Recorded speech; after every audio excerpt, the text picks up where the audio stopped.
Assalamualaikum, halo. Hari ini mau buat tutorial mengenai polymorphism di Java. Jadi di sini gue sedikit ngejabarin ya. Jadi apa itu polymorphism di Java? Langsung aja. Nah ini yang gue tahu ya. Polymorphism itu ya kemampuan untuk mengubah objek berdasarkan tipenya.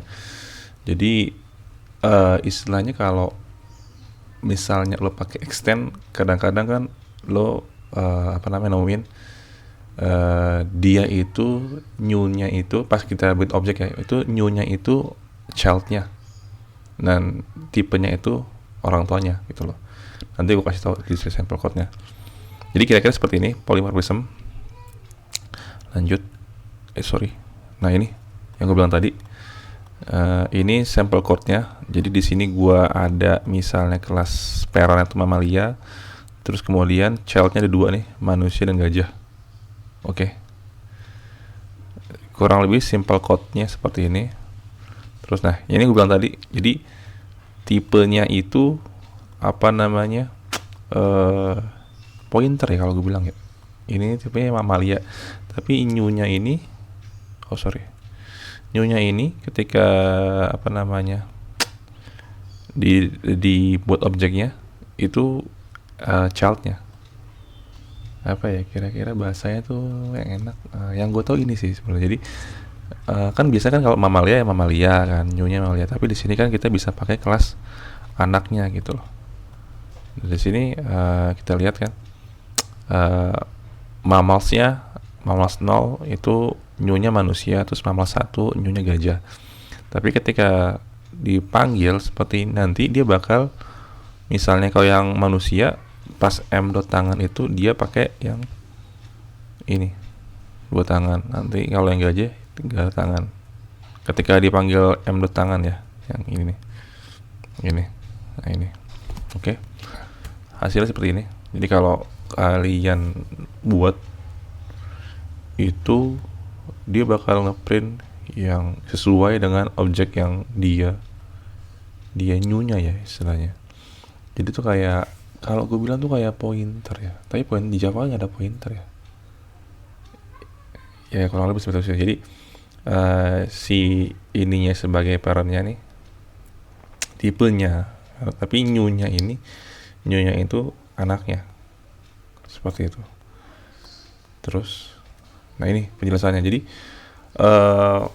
istilahnya biarpun kelas mamalia yang digunakan, tapi ketika runtime itu metodenya itu berdasarkan tipe objek yang diassign. Nah kebetulan kan masing-masing yang ini kan yang diassign kan manusia dan gajah ya, bukan yang mamalia ini nih.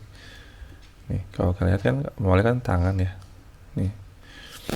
Jadi kalau misalnya tangan, jadi bukan yang ini, bukan tangan mamalia yang di print, tapi melainkan ini nih, malah metode yang anak-anak ini, karena dia pakai new-nya yang anaknya gitu.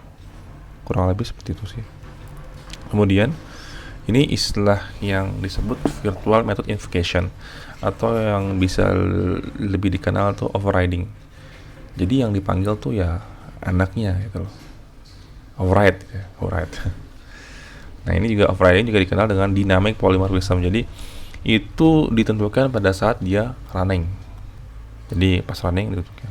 Sedangkan overloading itu biasanya itu static polymorphism. Itu biasanya pada saat compile, maksudnya kejadiannya itu bisa jadi error kalau overloadingnya itu nggak benar.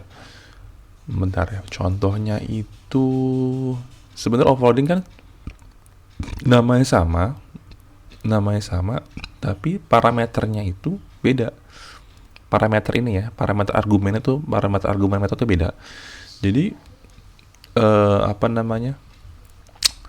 ya bisa dibilang static polymorphism sih, biarpun sama, tapi pada saat compile itu ya yang dipanggil sesuai yang argumen yang ada di situ gitu loh. Misalnya argumen 3, ya 3 argumen itu.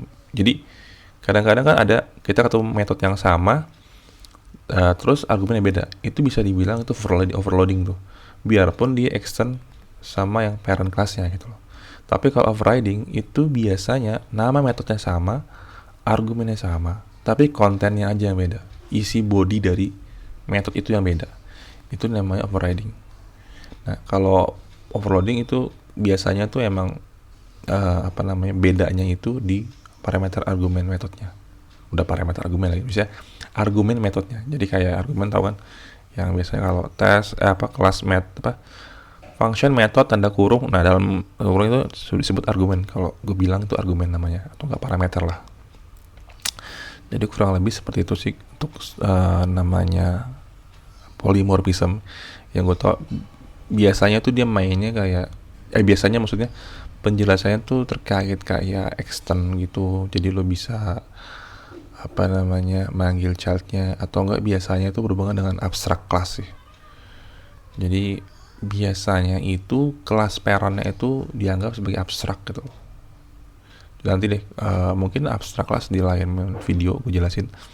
Jadi biasanya ini kita ini kan kelas mamal ya. Nah ini biasanya nanti umumnya ya itu dibuat kayak semacam abstrak class gitu.